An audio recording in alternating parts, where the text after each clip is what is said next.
Basa tayo ng magandang umaga. Basa tayo ng kapalaran ni Ralf. Hindi maganda yung 3 araw nung kahapon nung pinasa natin 8-19 ng March. Ito tayo sa March 11, 2021. Sign Trine Neptune. Pang Sagittarius lang to sa akin guys ha. Akin lang pala to talaga. Sun Trine Neptune. Job hunting prospects look good and humanitarian projects are emphasized. Intense and powerful experiences will find you, and investigation and study unto the unknown will be very revealing. Perception are stronger than usual. Now, so please pay attention to their insights that come to you. Remember to forgive others when they do you wrong, and be merciful to others. Meditation and spiritual development can begin at this time. Magpatawa daw.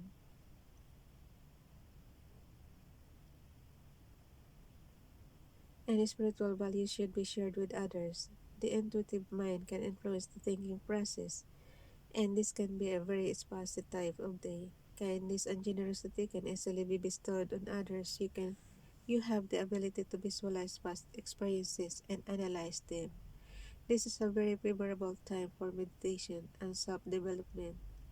A great time to do any chores or take a vacation, but try to avoid any laziness that is sure to find you. Ideal loves are in the picture, so go find them. Perhaps they will find you. Long journeys are favored. Kailan kaya matatapos ang COVID-19, no? Para makapag-ano na tayo. Nakalagay guys, so long journeys are favored. March 12, 2021 is Jupiter square Neptune. Relationships can become very confusing at this time. Avoid any risk in business, and any travel over water should be avoided. The imagination can really get out of control, so don't worry. Takot ako sa tubig, so hindi ako maano dyan. Hindi talaga ako magsuswimming sa malalim, guys. Kahit nga mababaw pagka yung malakas yung agos. Hindi ako pwede dyan. Avoid any risk in business, and any travel over water should be avoided. The imagination, avoid mo raw yung travel sa water. The imagination can really get out of control, so it is better to wait until after this transit to find out what is real or not. Very, very impractical thinking patterns and realistic ideas can easily leave you holding the bag or on the short end of the receiving line. If you put your ideas into play now, there will be disappointments, but then again, disappointments will probably show up even if you do nothing at all. The concentration needed for any application will not be with you, as there is too much confusion in the air. Relationships that have been suffering can separate now or divorce completely, and abuses in drinking and drug probability is high, so please be careful. Oh, no worries, hindi rin tayo umiinom ng hindi tayo umiinom guys. Nakakalasing or whatever. You may experience emotional dependencies on other people as well. Accidents involving aircraft, water, liquids, gas can occur now, and this is a bad time to big business and government. You can easily be swindled by someone. Aroy ko. Huwag naman. Swindled talaga. Now, and it will be very easy to overextend your credit cards now. This is not a favorable time for receiving blood from others, as there, ano lang yan guys, paalala lang yan sa'yo. Reminder na mag-ingat talaga. Alam mo naman marami talagang ganyan tao dito sa mundo.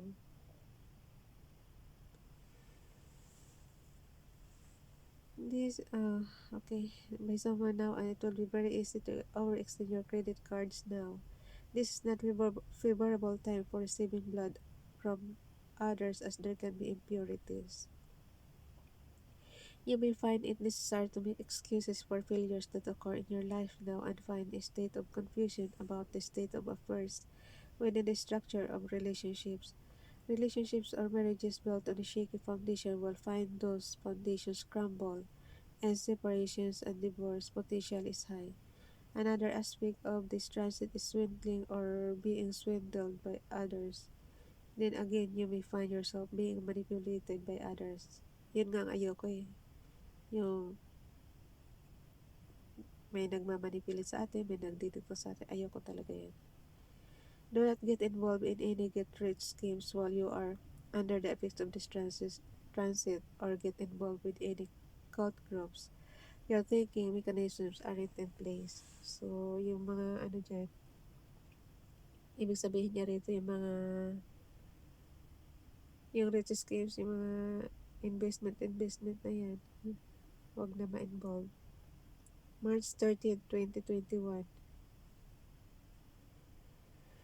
Venus Square Mercury. Oh, how I love shopping sprees is the theme of this transit. More junk to add to the junk you already have. There will be a greater urge and need to buy something that you may regret later. Should you find the need to discuss things with your lover, please do so another time. If you try to get your point across now, you will have the grace of sledgehammer. Get the point? Pangaral niya yun eh. Tempers can flare and emotions can get out of control now, and matters of love, security, and feeling needed can be an issue. Rather than a discussion, if you're considering speaking or lecturing now, try to make it another time if possible. If you can't, you may find that others may have no idea what you are talking about. Katulad nito, para lang to sa akin. So, huwag nyo talaga intindihin to. Akin lang to, guys. Kasi gusto ko lang to magkaroon ng ano para mabalikan ko to sa aking pagtanda. Meron akong makikita pagdating ng araw. Tsaka, roadmap ko nga itong ano, yung everyday kapalaran ko. Para alam ko yung gagawin ko everyday. If you try, lover, please do so another time. If you try to get your point across now, you will have the grace of sledgehammer. Get the point? Tempers can flare and emotions can get out of control now, and matters of love, security, and feeling needed can be an issue rather than a discussion. If you're considering speaking or lecturing now, try to make it another time if possible. If you can't, you may find the others may have no idea what you are talking about and prompt people to ask questions about things you may not be prepared for.